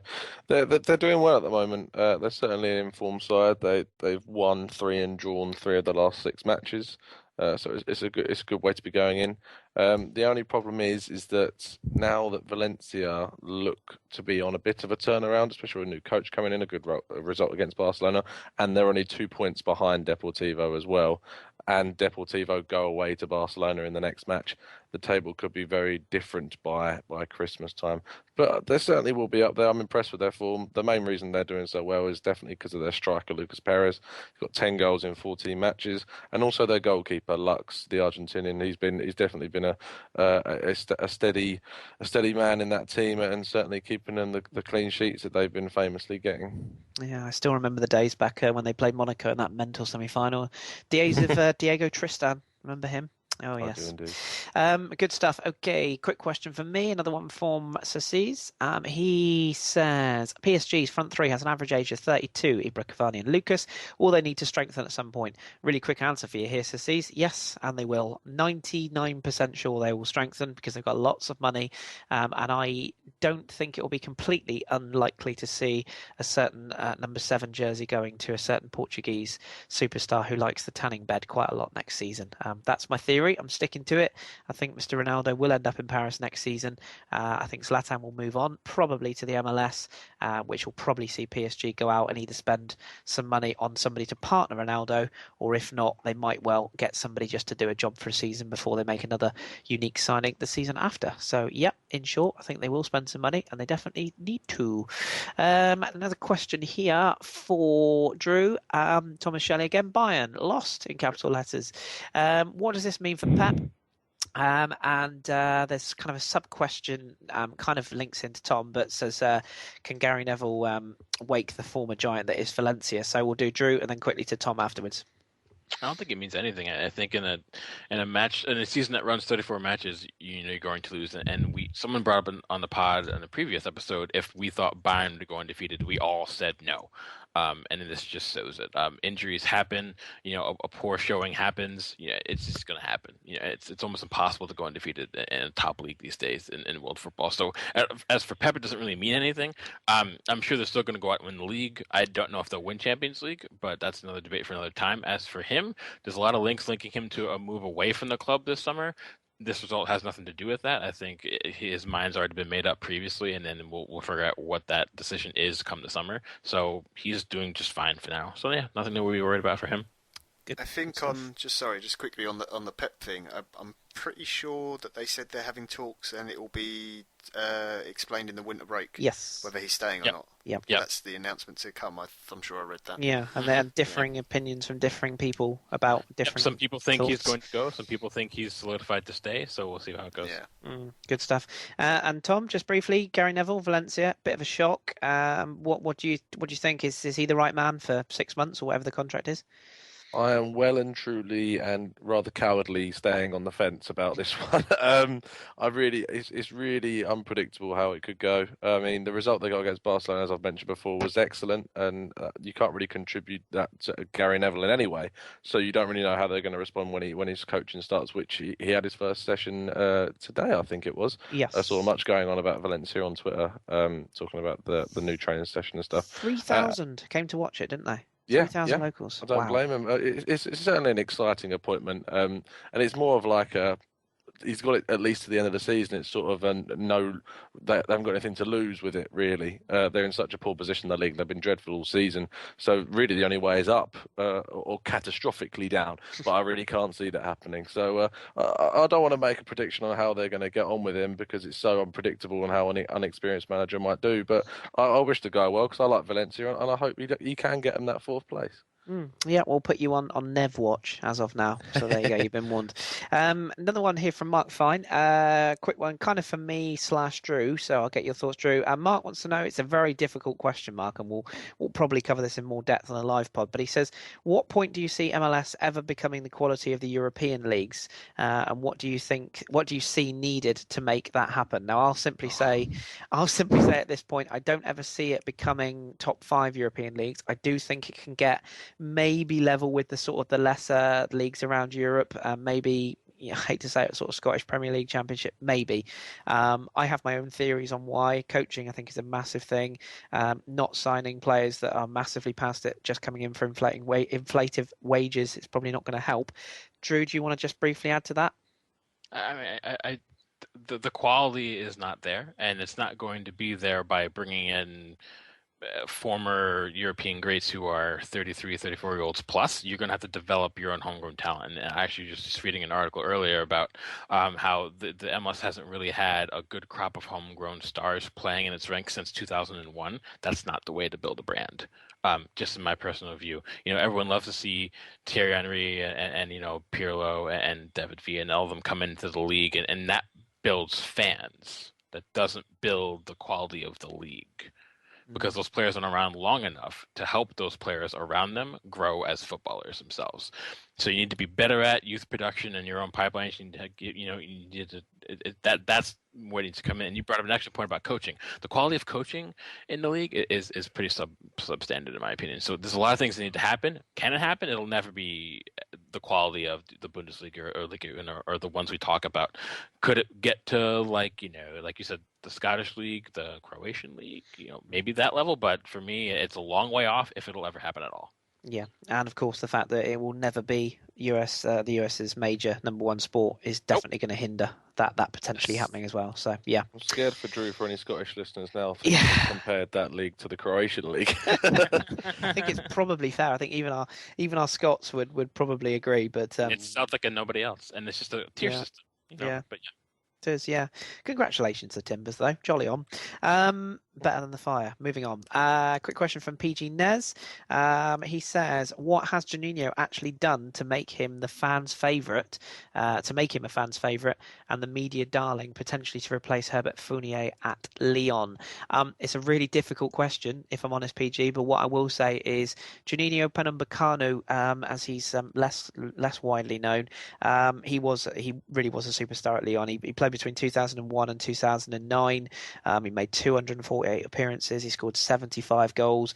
Probably about 74 of those were free kicks. He was just a really, really well-liked character in and around Lyon, both as a sort of a personality as well as a player.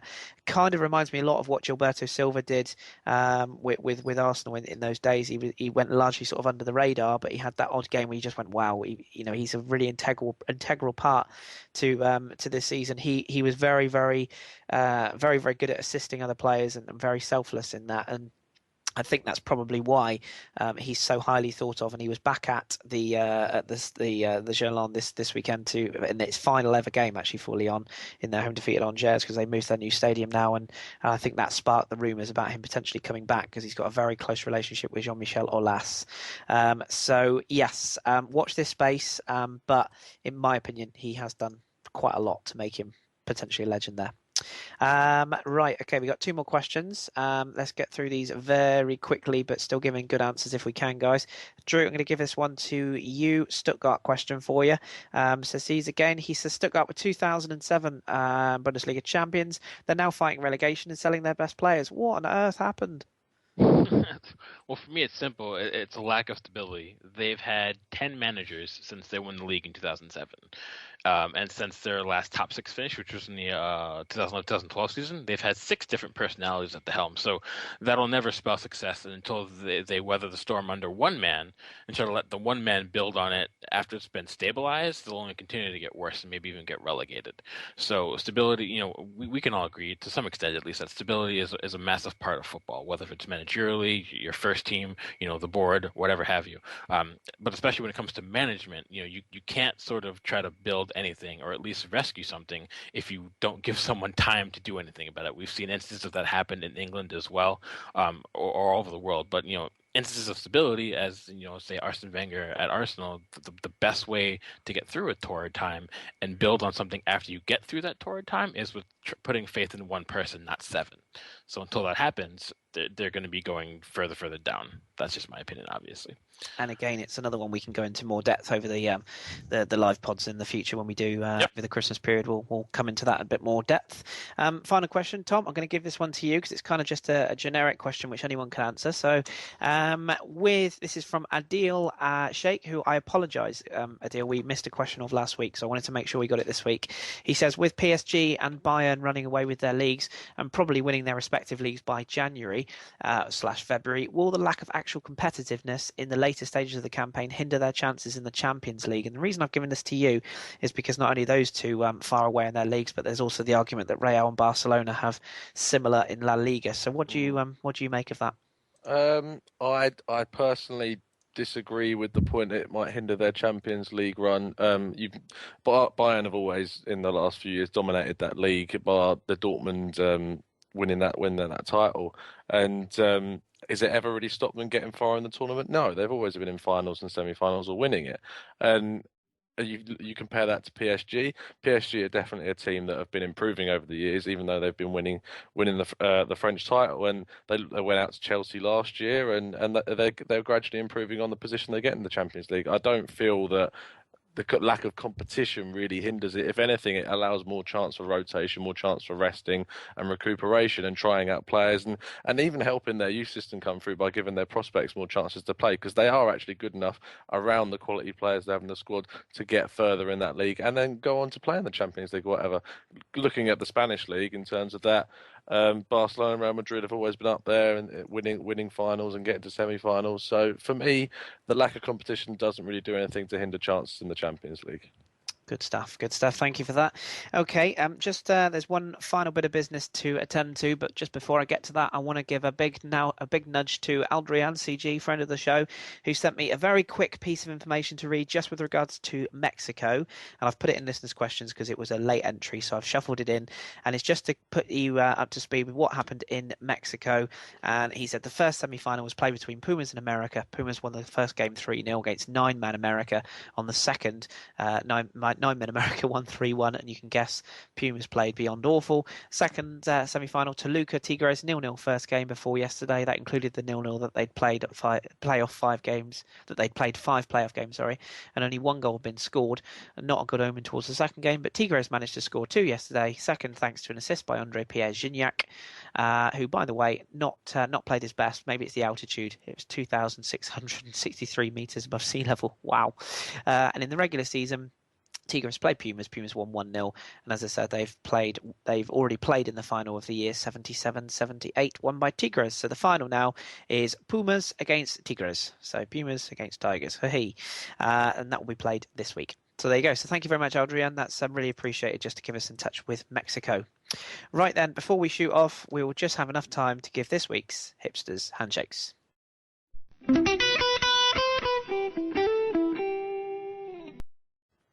Okay, just the 2 this week, and they come from Foot Autricien. I think that's how we're going to pronounce this. We might be really wrong, so I apologise if we are. But his hipster team is SK Sturm Graz, so they have been allocated to you, sir. And Barry Clark, who's at BarryGun71, he says, love the podcast. My hipster team is Shamrock Rovers. They are indeed yours, Barry. And a quick nudge to at Danny Roberts 5. He has been given Nantes. Brentford have gone to N Davies 95. And Bengaluru FC to at Sami Fazula. He's been given those. They are up and they are live on our Hipsters Handshake page on our website as of now. So they're up and ready to go. So thank you very much. As always, if you've got a team you want to add to our Hipsters Handshakes page, please feel free. That pretty much does it for this week. Thank you all so much for listening. We really appreciate it. Just a couple of quick plugs for you. You can still listen to the interview I did with Jason Schrader on the NASL. That's still on our YouTube page. Probably best to listen to it via YouTube because we had a little bit of an issue with the audio file on iTunes. So yeah, it's a bit of a nightmare there. I do apologise. That's my fault. And also Korosh Masabi's blog on all things football is a fantastic read. That's also on our website. Have a read of that. And as always, if you do get 5 minutes and you wouldn't mind giving us an iTunes review, that'd be hugely, hugely appreciated. It gets us a little bit more of an exposure to listenership and gets us more sort of people tuning in and finding out a bit about what we're about. So if you like what we do and you're enjoying what we're producing, then please give us an iTunes review. It'll be massively appreciated.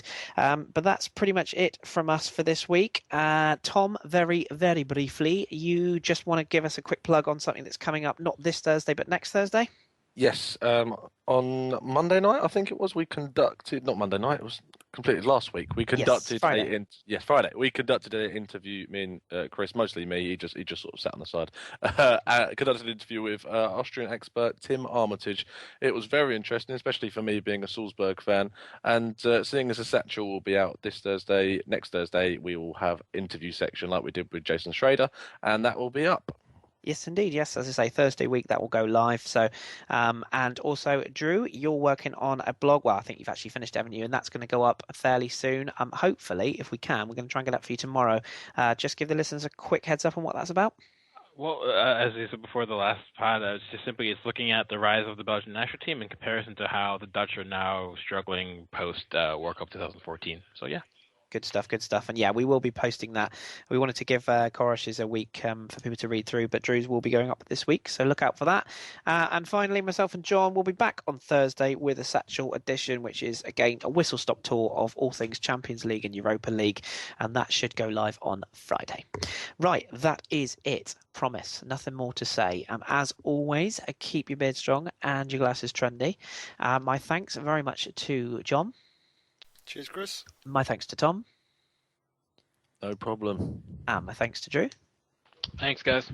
We have been the Football Hipsters, and we will speak to you on Thursday.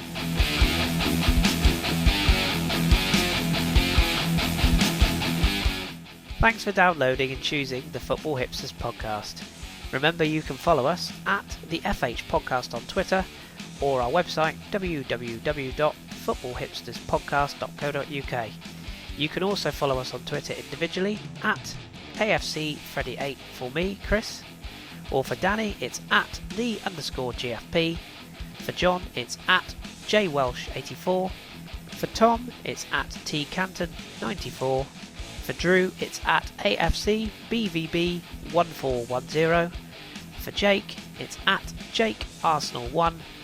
For our producer Gaz, it's at GazmanJones.